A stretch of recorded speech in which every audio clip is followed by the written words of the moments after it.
Hello students, welcome to online classes of Babu Shubharan Kala Mahavidyalaya Alwar. I am Dr. Gayatri Yadav, Associate Professor in Geography, and we are doing the first paper of BA Part 2, that is Resource Geography. हम BA Part 2 का first paper कर रहे हैं संसाधन भूगोल, और इसमें आज जो टॉपिक हम ले रहे हैं वो है संसाधन उपयोग एवं पर्यावरण प्रबंधन। संसाधन उपयोग एवं पर्यावरण प्रबंधन के 3 पार्ट्स हम पहले भी कर चुके हैं, और उसमें हमने पहले पृथ्वी के संरक्षण के लिए या जल के प्रबंधन के लिए आदि ये सब टॉपिक्स किए हैं। और आज जो प्रबंधन का एस्पेक्ट हम ले रहे हैं वो है वन्य जीवों का प्रबंधन, मैनेजमेंट ऑफ वाइल्ड लाइफ। जैव संपदा और वन्य जीवों के विकास का इतिहास मनुष्य के इतिहास से पुराना है। मनुष्य से पहले पृथ्वी के ऊपर जैव संपदा रह चुकी है। कुछ जैव संपदाओं के अवशेष हमको मिलते हैं, जैसे डायनासोर्स आदि, जो पहले पृथ्वी पर रहे हैं और आज वे विलुप्त हो चुके हैं। आधुनिक विकास के क्रम में जैव संपदा का अतिदोहन किया जा रहा है, जिससे इनके अस्तित्व को संकट उत्पन्न हो गया है, जिससे निजात पाने के लिए वन्य जीवों का संरक्षण आवश्यक है। मानव लगातार अर्बनाइजेशन के कारण, नगरीकरण के कारण वन की या जंगल की भूमि की ओर बढ़ रहा है, और धीरे धीरे सारे ही विश्व में जंगल या वनों की कमी होती जा रही है। जीवन को समर्थन देने वाले तंत्रों व आवश्यक पारिस्थितिकी प्रक्रियाओं को बनाए रखने तथा विश्व के जीवों में अनुवांछिकीय पदार्थ की वर्तमान श्रृंखला को बनाए रखने के लिए वन्य जीवों का संरक्षण समय की मांग बनती जा रहा है। तो वन्य जीवों को सुरक्षित रखने के लिए कौन सी बातें या कौन से आधार हैं, उनको हम पहले कर लेते हैं। पहला है, प्रत्येक देश द्वारा एक निश्चित अनुपात में कम से कम 5.5% वन क्षेत्र को वन्य जीवों के लिए आरक्षित करके मानवीय हस्तक्षेप से प्रतिबंधित किया जाए। ज़्यादातर देशों ने ऐसा कर भी रखा है। भारत में भी बहुत से ऐसे आरक्षित प्रदेश हैं जो सिर्फ वन्य जीवों के लिए ही हैं। दूसरा पॉइंट, कानूनों, नियमों व प्रतिबंधों द्वारा वन्य जीवों के अनावश्यक आखेट, वन विनाश को रोककर प्रजननी जीवों, ब्रीडिंग स्टॉक की संख्या में वृद्धि की जाए। ऐसा भारत सरकार द्वारा भी किया गया है। यदि हम अलवर का उदाहरण देखें तो अलवर में सरस वन्य जीव क्षेत्र जो है वहाँ पर आखेट पर प्रतिबंध है, और कानून और नियमों के द्वारा वो पूरा का पूरा एक वन्य जीवों के लिए ही डेडिकेटेड एरिया है। तीसरा, संकटापन्न जीव जंतुओं की प्रजातियों की रक्षा के लिए विशिष्ट उपाय किए जाने चाहिए, जिससे कि वे जातियां समाप्त न हो और हमारे विश्व का इकोसिस्टम्स बने रहें।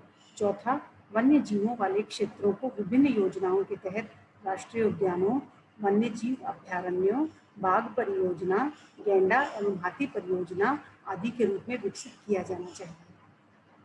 तो ये था वन्य जीवों का प्रबंधन या मैनेजमेंट ऑफ वाइल्ड लाइफ, जो कि हर देश के लिए बहुत आवश्यक है, और पूरे विश्व में भी वन्य जीवों का यदि प्रबंधन किया जाए तो बहुत से वन्य जीव जो समाप्ति की ओर हैं वे बचा लिए जाएंगे, उनका रक्षण हो पाएगा। अगला पॉइंट है प्रदूषण नियंत्रण के लिए प्रबंधन, मैनेजमेंट फॉर पॉल्यूशन कंट्रोल। पर्यावरण की गुणवत्ता में ह्रास कर रहे विभिन्न प्रकार के प्रदूषणों को नियंत्रित करने के लिए भी प्रयासरत रहना चाहिए। जल का प्रदूषण, भूमि का प्रदूषण, वायु का प्रदूषण, ध्वनि प्रदूषण, रेडियोधर्मी का प्रदूषण, ये सब उनकी प्रकृति किस प्रकार की है, उनके प्रभाव किस प्रकार के हैं, और उनमें उनके प्रदूषण में नियंत्रण किस प्रकार से आएगा, इन सब उपायों का विस्तृत विवेचन अगले टॉपिक्स में हम करेंगे, और अगले टॉपिक्स में ये दिया जा चुका है। फिफ्थ है ऊर्जा संसाधनों का प्रबंधन या मैनेजमेंट ऑफ पावर रिसोर्सेज। ऊर्जा विकास का आधार है। ऊर्जा के द्वारा ही जीवमंडलीय वृहद पारिस्थितिक तंत्र परिचालित होता है। ऊर्जा संसाधनों को उनके स्रोत के आधार पर निम्न रूप में वर्गीकृत किया जा सकता है, यानी ये निम्न प्रकार की ऊर्जाएं हैं जिनसे कि मानव का जीवन चलता है, जैसे कोयला, खनिज तेल, प्राकृतिक गैस, प्रवाही जल यानी बहता हुआ जल, आणविक ईंधन, ज्वार भाटा, सौर शक्ति, पवन ऊर्जा, भूतापीय ऊर्जा आदि। पहले विश्व में जो पारंपरिक ऊर्जा के स्रोत थे, यानी जो 19वीं और 20वीं 16वीं सदी से शुरू होकर और 19वीं 20वीं सदी तक जो ज़्यादातर जो स्रोत इस्तेमाल किए जा रहे थे वे थे कोयला, खनिज तेल, प्राकृतिक गैस और प्रवाहित जल। ऊर्जा के पारंपरिक स्रोत जैसे कोयला, पेट्रोलियम तथा प्राकृतिक गैस आदि ये निश्चित मात्रा में ही पाए जाते हैं, यानी विश्व में ये सारे के सारे एग्जॉस्टिबल रिसोर्सेज हैं, यानी ये समापनीय रिसोर्सेज हैं। यदि हम इनको ज़्यादा इस्तेमाल करेंगे तो ये समाप्त हो जाएंगे। कोयले की खानों में कोयला नहीं बचेगा, खनिज तेल पृथ्वी में खत्म हो जाएगा और प्राकृतिक गैस भी खनिज तेल की तरह ही पृथ्वी में से आती है, वो भी खत्म हो जाएगी। तो मानव को चाहिए कि वो अल्टरनेटिव सोर्सेज या रिन्यूएबल सोर्सेज को यूज़ करे। अल्टरनेटिव सोर्सेज यानी जैसे विंड एनर्जी को वो यूज़ करने की कोशिश करे, क्योंकि विंड जो है, हवा जो है, वो सदा ही चलती रहेगी और यदि हमने उसका इस्तेमाल किया तो वो रिन्यूएबल सोर्स रहेगी, वो कभी भी नहीं समाप्त होने वाली सोर्स रहेगी।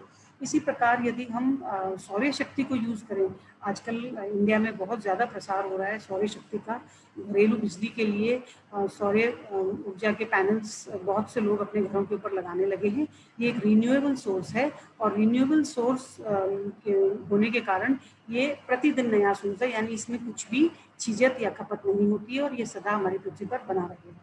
एक निश्चित समयोपरांत जो पारंपरिक स्रोत हैं उनका समाप्त होना तय है। एक अनुमान के अनुसार यदि कोयला एवं पेट्रोलियम यदि इसी रेट से इस्तेमाल होता रहा तो आगामी 45 तथा आगामी 40 वर्षों में समाप्त हो जाएंगे। यदि नवीन खोज नहीं हुई तो वर्तमान दर से दोहन होता रहा तो इस प्रकार ऊर्जा संसाधनों के प्रबंधन का महत्वपूर्ण पक्ष ऊर्जा के अपरंपरागत स्रोत का विकास करना है। इन अपरंपरागत या असीमित ऊर्जा संसाधनों में सौर ऊर्जा, पवन ऊर्जा, ज्वारीय ऊर्जा, बायोगैस आदि महत्वपूर्ण है। इनके बारे में मैं आपको बता चुकी हूँ। ये रिन्यूएबल सोर्स है, ये कभी भी न खत्म होने वाले सोर्स हैं। हम इनको जितना यूज करेंगे ये उतने ही स्वयं नवीन हो जाएंगे। इन साधनों को विकसित करने, प्रचारित करने और उपयोग में लेने में भी प्रबंधन की भूमिका प्रभावी हो सकती है। सामान्यतया ऊर्जा प्रबंधन के निम्न पक्ष महत्वपूर्ण माने जाते हैं। सबसे पहला, जीवाश्मीय ईंधन यानी फॉसिल फ्यूल्स के उपयोग को सीमित करना। वैसे भी इनका उपयोग को हमें सीमित करना ही होगा, क्योंकि आने वाले समय में ये बड़ी तेजी से घट रहे हैं और एक दिन ऐसा आएगा जब ये पृथ्वी पर नहीं बचेंगे, तो हमें ऑल्टरनेटिव सोर्स की तरफ जाना ही होगा। दूसरा, ऊर्जा के गैर परंपरागत स्रोतों का विकास करके इनके प्रचलन को बढ़ाना। गैर परंपरागत सोर्सेज जैसे कि स्टूडेंट्स मैंने आपको बताया, विंड, वायु, सौर शक्ति, ज्वार भाटा, बायोगैस आदि, ये सारे गैर परंपरागत स्रोत हैं। जीवाश्मीय ईंधनों के उपयोग से पर्यावरण को होने वाली हानि को प्रबंधित करना, यानी जीवाश्मीय ईंधन न सिर्फ खत्म होने वाले या सीमित हैं, ये महंगे भी हैं और ये हमारे वायुमंडल को प्रभावित करते हैं, उसको प्रदूषित करते हैं। इनके नए स्रोतों की खोज करना। जल विद्युत हेतु ऐसे सुविधाजनक स्थानों का चयन करना जिनका पर्यावरण पर प्रभाव न्यूनतम हो, क्योंकि जब जल विद्युत के लिए बांध बनाया जाता है तो बहुत सारे ऐसे एरियाज होते हैं जो नदी के बांध के क्षेत्र में आ जाते हैं और उन लोगों के खेत या जमीन आदि खत्म हो जाते हैं। तो ऐसे क्षेत्र का चयन करें जिसका पर्यावरण और मानव जीवन पर प्रभाव न्यूनतम हो। परमाणु संयंत्रों की स्थापना एवं देखरेख की उचित व्यवस्था हो ताकि चेरनोबिल जैसी दुर्घटनाओं से बचा जा सके। ऊर्जा संरक्षण के प्रति जनता को सावचेत किया जाए, उनको बताया जाए, जैसा कि हम इस चैप्टर में पढ़ रहे हैं, और आप भी किसी न किसी माध्यम से अपने आसपास लोगों को इसके लिए लगातार सचेत करें। तो ये था आज का टॉपिक, संसाधन उपयोग एवं पर्यावरण प्रबंधन, जिसमें आज हमने वन्य जीवों का प्रबंधन और ऊर्जा संसाधनों का प्रबंधन पढ़ा है। तो इससे अगला जो क्रम है वो है पार्ट 5, संसाधन उपयोग एवं पर्यावरण प्रबंधन का। उसको हम अगले लेक्चर में पढ़ेंगे। तब तक के लिए आज इस लेक्चर में इतना ही। Thank you and have a nice day.